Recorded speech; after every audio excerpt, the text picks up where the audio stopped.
Lucas 9. Tendo Jesus convocado os 12, deu-lhes poder e autoridade sobre todos os demônios, e para efetuarem curas. Também os enviou a pregar o reino de Deus e a curar os enfermos, e disse-lhes: Nada leveis para o caminho, nem bordão, nem alforge, nem pão, nem dinheiro. Nem deveis ter 2 túnicas. Na casa em que entrardes, ali permanecei e dali saireis. E onde quer que não vos receberem, ao sairdes daquela cidade, sacudi o pó dos vossos pés, em testemunho contra eles. Então, saindo, percorriam todas as aldeias, anunciando o evangelho e efetuando curas por toda a parte. Ora, o tetrarca Herodes soube de tudo o que se passava e ficou perplexo, porque alguns diziam: João ressuscitou dentre os mortos, outros: Elias apareceu, e outros: ressurgiu um dos antigos profetas. Herodes, porém, disse: Eu mandei decapitar a João. Quem é, pois, este a respeito do qual tenho ouvido tais coisas? E se esforçava por vê-lo. Ao regressarem os apóstolos, relataram a Jesus tudo o que tinham feito. E, levando-os consigo, retirou-se à parte para uma cidade chamada Betsaida. Mas as multidões, ao saberem, seguiram-no. Acolhendo-as, falava-lhes a respeito do reino de Deus e socorria os que tinham necessidade de cura. Mas o dia começava a declinar. Então se aproximaram os 12 e lhe disseram: Despede a multidão para que, indo às aldeias e campos circunvizinhos, se hospedem e achem alimento, pois estamos aqui em lugar deserto. Ele, porém, lhes disse: Dai-lhes vós mesmos de comer. Responderam eles: Não temos mais que 5 pães e 2 peixes, salvo se nós mesmos formos comprar comida para todo este povo. Porque estavam ali cerca de 5.000 homens. Então disse aos seus discípulos: Fazei-os sentar-se em grupos de 50. Eles atenderam, acomodando a todos. E tomando os 5 pães e os 2 peixes, erguendo os olhos para o céu, os abençoou, partiu e deu aos discípulos para que os distribuíssem entre o povo. Todos comeram e se fartaram, e dos pedaços que ainda sobejaram, foram recolhidos 12 cestos. Estando ele orando à parte, achavam-se presentes os discípulos, a quem perguntou: Quem dizem as multidões que sou eu? Responderam eles: João Batista, mas outros Elias. E ainda outros dizem que ressurgiu um dos antigos profetas. Mas vós, perguntou ele, quem dizeis que eu sou? Então falou Pedro e disse: És o Cristo de Deus. Ele, porém, advertindo-os, mandou que a ninguém declarassem tal coisa, dizendo: É necessário que o Filho do Homem sofra muitas coisas, seja rejeitado pelos anciãos, pelos principais sacerdotes e pelos escribas. Seja morto, e no 3º dia ressuscite. Dizia a todos: Se alguém quer vir após mim, assim mesmo se negue, dia a dia tome a sua cruz e siga-me. Pois quem quiser salvar a sua vida, perdê-la-á. Quem perder a vida por minha causa, esse a salvará. Que aproveita o homem ganhar o mundo inteiro, se vier a perder-se ou a causar dano a si mesmo? Porque qualquer que de mim e das minhas palavras se envergonhar, dele se envergonhará o Filho do Homem, quando vier na sua glória e na do Pai e dos santos anjos. Verdadeiramente vos digo, há alguns hados que aqui se encontram, que de maneira nenhuma passarão pela morte, até que vejam o reino de Deus.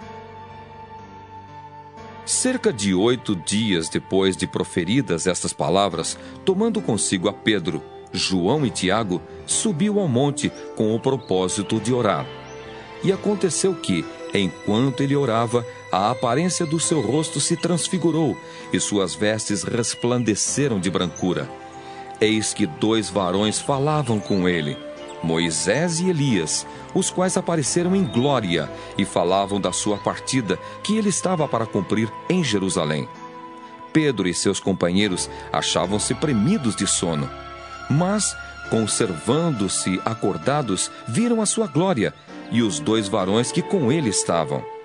Ao se retirarem estes de Jesus, Disse-lhe Pedro: Mestre, bom é estarmos aqui.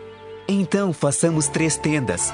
Uma será tua, outra de Moisés e outra de Elias. Não sabendo, porém, o que dizia. Enquanto assim falava, veio uma nuvem e os envolveu, e encheram-se de medo ao entrarem na nuvem. E dela veio uma voz, dizendo: Este é o meu filho, o meu eleito. A ele ouvi. Depois daquela voz, achou-se Jesus sozinho. Eles calaram-se, e naqueles dias a ninguém contaram coisa alguma do que tinham visto. No dia seguinte, ao descerem eles do monte, veio ao encontro de Jesus grande multidão. E eis que dentre a multidão surgiu um homem, dizendo em alta voz: Mestre, suplico-te que vejas meu filho, porque é o único. Um espírito se apodera dele e de repente o menino grita e o espírito o atira por terra, convulsiona-o até espumar e dificilmente o deixa depois de o ter quebrantado. Roguei aos teus discípulos que o expelissem, mas eles não puderam. Respondeu Jesus: Geração incrédula e perversa. Até quando estarei convosco e vos sofrerei? Traze o teu filho. Quando ia se aproximando, o demônio o atirou no chão e o convulsionou. Mas Jesus repreendeu o espírito imundo, curou o menino e o entregou a seu pai. E todos ficaram maravilhados ante a majestade de Deus. Como todos se maravilhassem de quanto Jesus fazia, disse aos seus discípulos: Fixai nos vossos ouvidos as seguintes palavras: O Filho do Homem está para ser entregue nas mãos dos homens. Eles, porém, não entendiam isto, e foi-lhes encoberto para que o não compreendessem, e temiam interrogá-lo a este respeito. Levantou-se entre eles uma discussão sobre qual deles seria o maior. Mas Jesus, sabendo o que se lhes passava no coração, tomou uma criança, colocou-a junto a si e lhes disse: Quem receber esta criança em meu nome, a mim me recebe.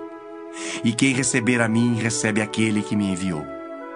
Porque aquele que entre vós for o menor de todos, esse é que é grande. Falou João e disse: Mestre, vimos certo homem que em teu nome expelia demônios e lhe o proibimos. Por que não segue conosco? Mas Jesus lhe disse: Não proibais, pois quem não é contra vós outros, é por vós. E aconteceu que, ao se completarem os dias em que devia ele ser assunto ao céu, manifestou no semblante a intrépida resolução de ir para Jerusalém. E enviou mensageiros que o antecedessem. Indo eles, entraram numa aldeia de samaritanos para lhe preparar pousada. Mas não o receberam, porque o aspecto dele era de quem decisivamente ia para Jerusalém. Vendo isto, os discípulos Tiago e João perguntaram: Senhor, queres que mandemos descer fogo do céu para os consumir? Jesus, porém, voltando-se, os repreendeu e disse: Vós não sabeis de que espírito sois, pois o Filho do Homem não veio para destruir as almas dos homens, mas para salvá-las. E seguiram para outra aldeia. Indo eles caminho fora, alguém lhe disse: Seguir-te-ei para onde quer que fores. Mas Jesus lhe respondeu: As raposas têm seus covis e as aves do céu ninhos. Mas o Filho do Homem não tem onde reclinar a cabeça. A outro disse Jesus: Segue-me. Ele, porém, respondeu: Permite-me ir primeiro sepultar meu pai. Mas Jesus insistiu: Deixa aos mortos o sepultar os seus próprios mortos. Tu, porém, vai e prega o reino de Deus. Outro lhe disse: Seguir-te-ei, Senhor, mas deixa-me primeiro despedir-me dos de casa. Mas Jesus lhe replicou: Ninguém que, tendo posto a mão no arado, olha para trás, é apto para o